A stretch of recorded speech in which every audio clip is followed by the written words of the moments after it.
Moi moi. Mä oon sähköautoillut jo vuodesta 2017 ja ollut tosi kivoja tarinoita tuolla latausten yhteydessä ihmisten kanssa. Vuosia mulla on pyörinyt mielessä, että mä haluaisin ruveta kuvaamaan niitä tarinoita tälleen talteen ja sitten näyttää niitä kaikille ihmisille. Sieltä löytyy ihan valtavasti erilaisia kommelluksia ja sitten syitä, minkä takia ihmiset on lähtenyt ajelemaan sähköautoilla.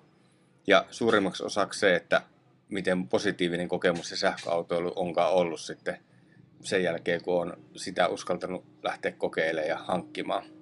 Tietysti ei nämä kaikki aina ongelmattomiakaan ole ja eri ihmisillä on erilaisia tarinoita siitä, minkälaista se sähköautoilu heillä on ollut. Nyt mä oon niitä kuvaillut tässä pitkin syksyä ja aloitetaan uusi YouTube-sarja lataustarinoita. Ja mä oon myös laittanut nämä Spotifyhin podcasteina.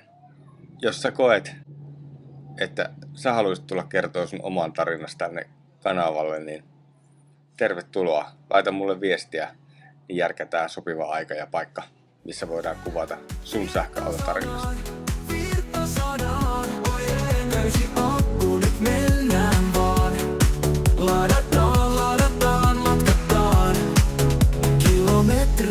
Virtaa vielä, tie on auki, maailma siellä, pilvistä väliä.